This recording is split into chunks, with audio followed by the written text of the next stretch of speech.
Sabihin niyo yung pangalan. Arcadio Peralta, na siya ay naugnayan dito noong panahon ng 1977. Noong 1977, panahon ng mga nakawan ng kalabaw noon ano? Ang Nueva Ecija, matindi ang nakawan ng kalabaw dito. Pero wala akong alam sa NPA noon. Dahil ang NPA, bago dumating dito, nagkaroon ng long march. Mula sa Quirino, Isabela na yan, bumaba ng Nueva Vizcaya, bumaba ng Bungabong, Nueva Ecija. Ngayon, ang kwento ng mga kasama, kung tawagin sila RD5. Yung RD5 na yan, ang bilang nila noon ay umaabot ng full-size platoon. Mga ilan po yun? Kuwan yun, mga 37, gano'n. Bukod isang grupo. Hindi, kuwan na yun, platoon yun, 37 na nag-long march mula Quirino, na yan, pababa. Na ang karamihan dyan, mga taga-Isabela.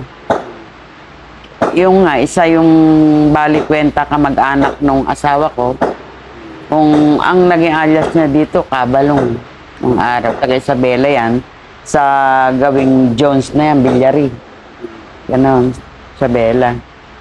Ngayon, nung panahon na kasi, nung 1974, natira kasi kami dyan eh. Natira siya sa Isabela eh. Nagsimula siya dito, naglaya siya nung 1974, napadpad siya ng Isabela, at dun siya unang nakakita ng mga NPA eh.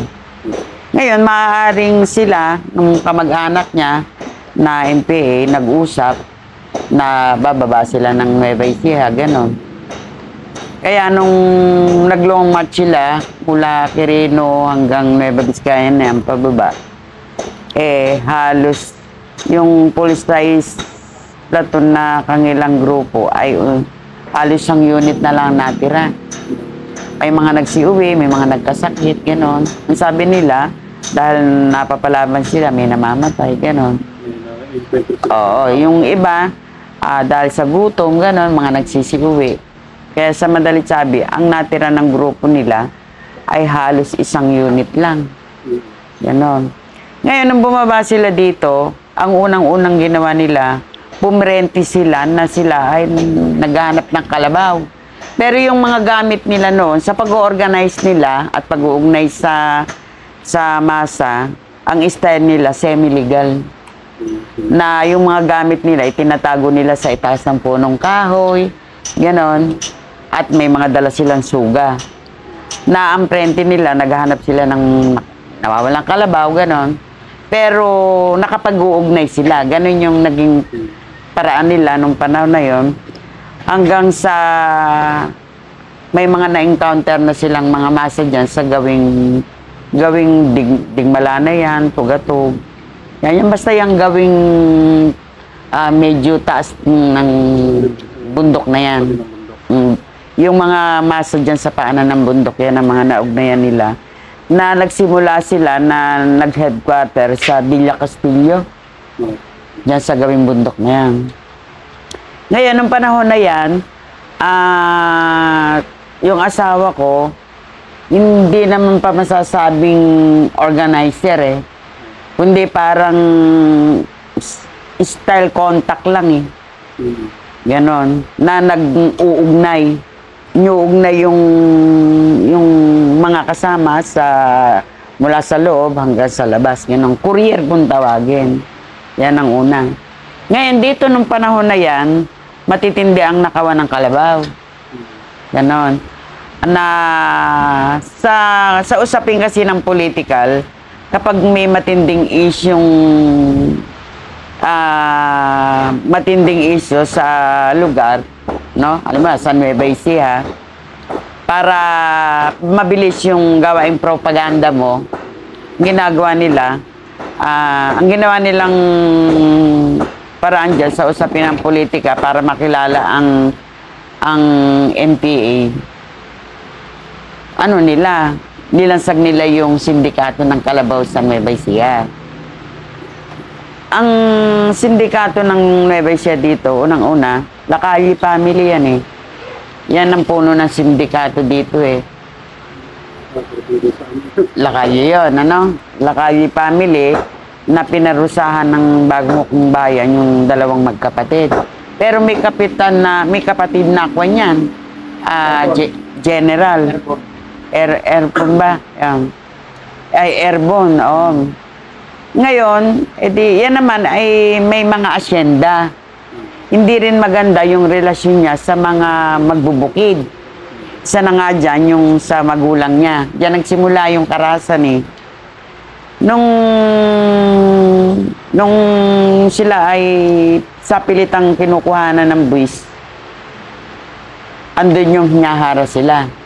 Yung magulang, andun yung binubugbog. Tinotorture talaga. Ganon. Ngayon, siyempre may impluensya. Ano ba ang laban ng mga magbubukid sa taong may impluensya? Di baril, may grupo, ganon.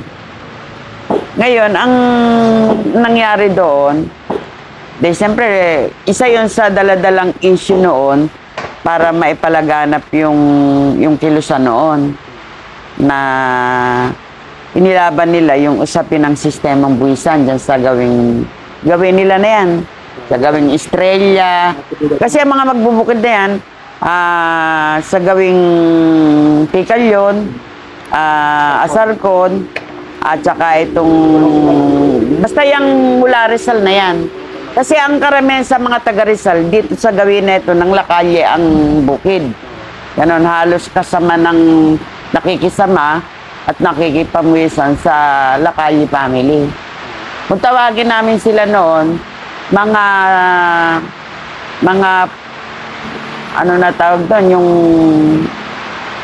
politikong, ay Panginoong may lupang sagad-saring, talagang patayin ng katangian. Ngayon, ang panahon na yon, lumalaganap na, nag-organize na yung asawa ko. Marami na, na-organize na. Pero wala akong alam doon. Kasi ako, ang trabaho ko nung panahon na yan, may semi-business ako eh. Tapos nakiki-sell stock ako eh. Buy and sell ang trabaho ko eh. Gano'n. May dalawa kaming anak. Panahon na yon, yung anak ko, nung aktibo na siya, may 9 na buwan akong anak. Tapos yung panganay, grade 1. Nga si Rick Peralta, Ricardo Peralta. Ngayon, eto na yung yung tumindi na yung militarization dito sa Bungabong. Ang unang-unang nag-militarize dito, kasi may mga taga ritong mga PC. Unang-una si Sergeant Guerrero, Sergeant Moreno. Yan yung dalawang yan ang matindi. Bukod pa dun sa nagbuo ng liquidation pa dito sa Bungabong, na ang hepe noon ay si Morales. Ano pangalan ni Morales? Si Morales, taga-Cabanatuan yan eh. Ngayon, yung binuo niyang liquidation squad, yan yung isang unit ng mga pulis. Na talaga mababagsik naman sila Jamie De Leon, sila Cabing na Ramos. Yan yung mga mabagsik na pulis na ginamit bilang liquidation squad naman noon. Ngayon, nung tumindi na ang militarized dito, isa na nga yung asawa ko sa umiinit na inilalabas nila ng bahay. Ako, siyempre, hindi ako pumapayag na kukunin nila ng di baril, hindi ako sasama. Kasi kung hindi ako kasama, baka pinatay na eh. Sa kasaysayan lang ng Lacalle konting nang patayin yung pamilya eh. So yun, sa pinag-rebuilding niya yun. Dalawa, yung nyaharas siya. Ngayon, yung panahon na yun, yung asawa ko, biktima ng kahirapan. Ang pagiging biktima ng kahirapan, hindi naman sana siya tamad, di kami tamad, gano'n. Pero yung sistema ng pamumuhay namin, naggumaani kami pero hindi kami kumikita dahil nga sa tindi ng baba ng ng halaga ng mga produkto. Hindi ka kumikita kahit anong gawin mo. Hanggang sa totally, naaburido yung asawa ko. Kasabay niya, nagtulak. Ang mabilis na nagtulak, yung militarized nung panahon ng mga PC. Yan, hanggang sa nag-usap na kaming dalawa. Yun nga yung panahon na may mga taong nagpupunta sa amin, hindi ko naman mga kilala. Yung pala, mga NPA na, gano'n. Hindi naman sila nagpapaliwanag sa akin, basta, sino yan? Kasi yung asawa ko maraming barkada. Gano'n. Kaya hindi ka magtataka kung bakit marami siyang kasamang naiuwi. Gano'n. Ako naman, busy ako sa paghahanap buhay, di na ako nagtatanong. Pero nagtataka na ako. Maraming mga dumadating na mga materialis sa amin. Yung mga stepin, yung gamit, talaga. Pero wala akong nakikitang mga baril. Kundi ang nakikita ko nung araw, kasi dahil mabagal pa yung communication nun, yung mga possibility ka. Yung mga sulat na maliliit, gano'n.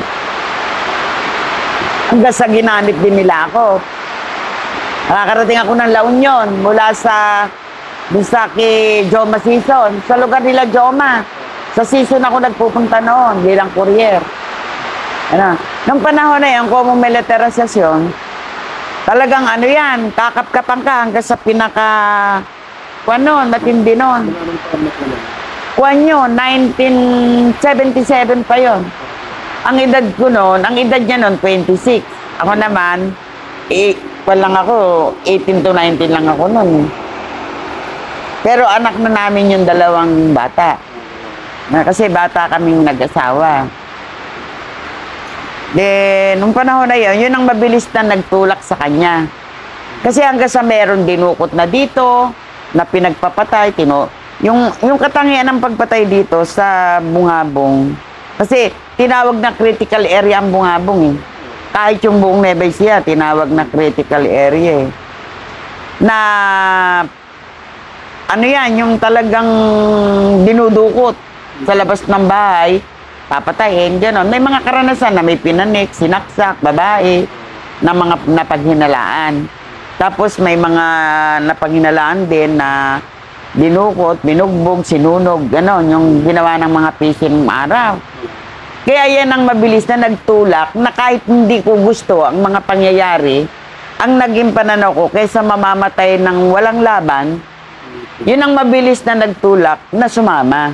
Sige, kako, sumama ka kaysa sa mamatay ka ng walang laban. Ganon.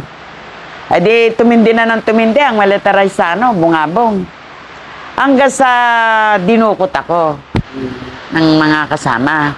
Nandukutin ako, na wala akong kaalam-alam, nagpapadede ako sa anak ko. Napilitan akong iwanan yung mga anak ko dahil talagang di ka tatayo ng patag sa tindi ng bagsik ng mga PC nung araw. Ganon. Nung panahon na yon, may konferensya, may training, at saka may mga seminar. Sabay na inilulunsad yun, kung tawagin yung kampo, may kampo sa bundok na sabay-sabay na inilulunsad yung Ngayon, siyempre na-seminar ako. Yung bakit may ganyan, pinaliwanag sa akin, bakit may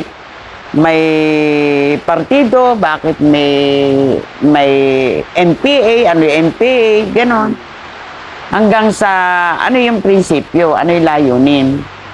Ang layunin na naintindihan ko, yung buong programa, naintindihan ko. Kasi ang programa, idinaan kami sa sistema ng lipunan na ito ang lipunan. Ang lipunan ito ay malapyudal, malakolonyal, hanggang sa ito ay maging sistemang kapitalista.